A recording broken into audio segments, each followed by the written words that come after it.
राजकुमारी क्यों हुई लावारिस? एक काल्पनिक कहानी। किसी भी राज्य की सबसे बड़ी धरोहर उसकी राजकुमारी होती है। उसका रूप, उसकी विद्या और उसके संस्कार राज्य के लिए सम्मान और गर्व का कारण होते हैं। लेकिन क्या होगा यदि किसी राजकुमारी को अपने जन्मभूमि से निकाल दिया जाए? वह क्या करेगी जब उसके ऊपर से विश्वास और सम्मान का चादर उतर जाए? राजकुमारी क्यों हुई लावारिस? इस सवाल का जवाब देती है एक दिलचस्प और विचारशील कहानी। अगर आप अपनी माँ से प्यार करते हो और उनको हमेशा खुश देखना चाहते हो तो चैनल को सब्सक्राइब करो, लाइक करो, हर हर महादेव कमेंट करो। बहुत ही जल्द आपको खुशखबरी मिलेगी। प्लीज वीडियो को लास्ट तक जरूर देखें। अब आगे सुने राजकुमारी की दास्तान। शिवपुर राज्य एक समृद्ध और शांतिपूर्ण राज्य था जिसका शासक राजा वीरेंद्र था। राजा वीरेंद्र का शासन प्रजा के बीच अत्यंत लोकप्रिय था।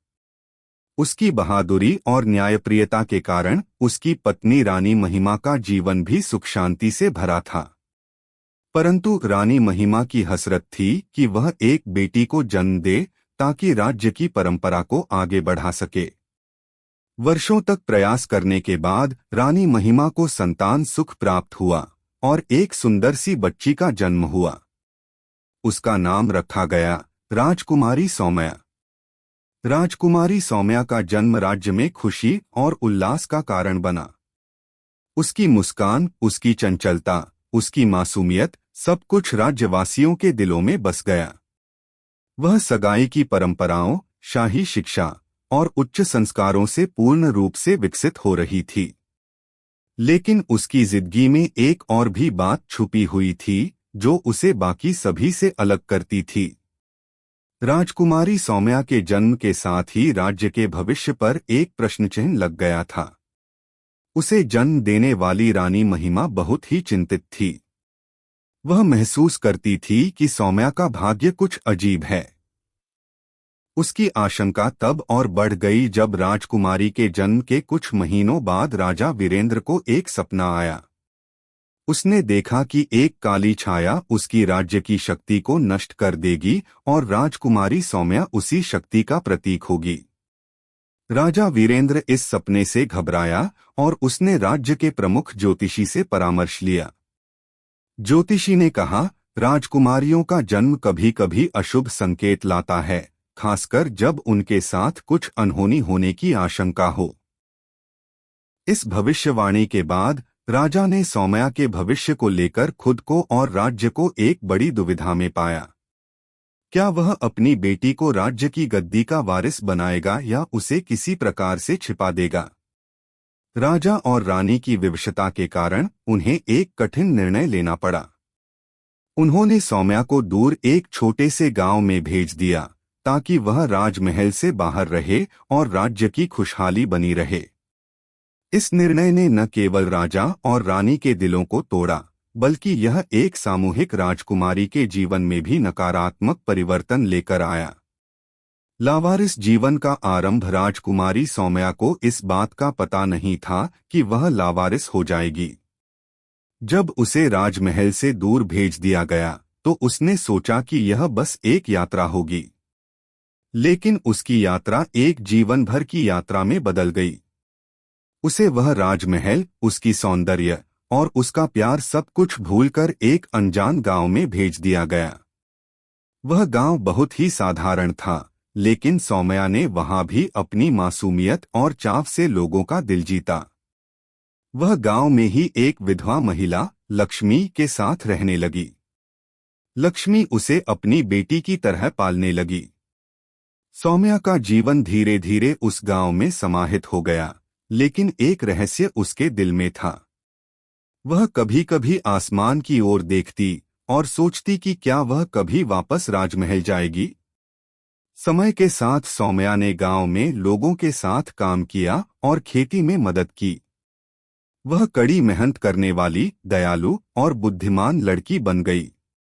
उसका रूप और उसकी सोच भी बदल चुकी थी। अब वह राजमहल की गहनों और रेशमी वस्त्रों से अधिक सादी और स्वाभाविक जीवन को महत्व देती थी। लेकिन सौम्या के मन में हमेशा यह सवाल था कि क्यों उसे अकेले छोड़ दिया गया। उसकी आंखों में कभी न खत्म होने वाला दुहक और बेचैनी थी। उसे कभी कभी यह महसूस होता कि उसके साथ कुछ गलत हुआ था और उसे अपनी असली पहचान खोजने की आवश्यकता थी। सत्य की खोज। एक दिन सौम्या ने सुनी कि राजमहल में राजा वीरेंद्र की हालत बहुत खराब हो गई है। उसकी बीमारी ने राज्य में चिंता की लहर फैला दी। उसे लगा कि यह समय हो सकता है अपने अतीत से मिलकर अपने भविष्य का निर्णय लेने का। सौम्या ने अपने दिल में ठान लिया कि वह अब अपने असली घर लौटेगी और अपनी पहचान को फिर से जानने की कोशिश करेगी। वह एक लंबी यात्रा पर निकली। रास्ते में उसे कई कठिनाइयों का सामना करना पड़ा, लेकिन उसकी इच्छा शक्ति और साहस ने उसे आगे बढ़ने की प्रेरणा दी। जब वह राजमहल पहुंची तो उसे यह देखकर हैरानी हुई कि उसकी पहचान का राज अब सबके सामने आ चुका था। राजमहल के भीतर सब लोग उसे पहचान गए। राजा वीरेंद्र ने उसे गले लगाकर कहा, राजकुमारी, तुम हमारे राज्य का सबसे बड़ा खजाना हो। हमसे तुम्हारा यह निर्णय समझने में गलती हो गई थी, लेकिन अब हम तुम्हारे साथ हैं। राजकुमारी सौम्या को यह एहसास हुआ कि राजकुमारियों का जीवन केवल राजमहल में नहीं बल्कि अपनी जड़ों में भी महत्वपूर्ण होता है। वह जानती थी कि कभी कभी हमें अपने असली पहचान की खोज खुद करनी पड़ती है, और वह खुद ही अपने अतीत से मुक्त हो चुकी थी। राजकुमारी सौम्या अब सिर्फ एक राजकुमारी नहीं बल्कि एक जीवन के संघर्ष की प्रतीक बन चुकी थी। वह राज्य की भाग्य विधाता बनकर उभरी और यह दिखा दिया कि लावारिस होने के बावजूद भी कोई भी अपनी पहचान और सामर्थ्य वापस पा सकता है। समाप्ति। राजकुमारी क्यों हुई लावारिस एक दिलचस्प कहानी है जो यह बताती है कि किसी भी व्यक्ति का अस्तित्व केवल उसके जन्म या राज्य से नहीं जुड़ा होता, बल्कि उसकी शक्ति, आत्मविश्वास और मेहनत से होता है।